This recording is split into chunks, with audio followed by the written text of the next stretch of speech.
پائے خانہ یا پیشاب کے بعد کبھی تو استنجا کرنا مستحب ہوتا ہے اور کبھی استنجا کرنا سنت ہوتا ہے اور کبھی استنجا کرنا فرض ہوتا ہے۔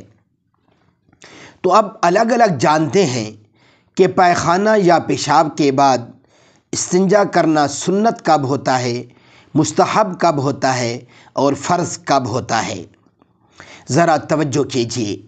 اگر پائے خانہ یا پیشاب اپنے مقام سے بڑھ کر ادھر ادھر نہ لگا ہو تو استنجا کرنا مستحب ہے، اور اگر نجاست ادھر ادھر لگ گئی ہو مگر 1 درہم کے برابر یا اس سے کم لگی ہو تو استنجا کرنا سنت ہے، اور اگر 1 درہم سے زیادہ لگی ہو تو استنجا کرنا فرض ہے۔ تو یہ استنجا کرنے کی صورتیں تھیں کہ سنت کب ہوتا ہے، مستحب کب ہوتا ہے اور استنجا کرنا فرض کب ہوتا ہے۔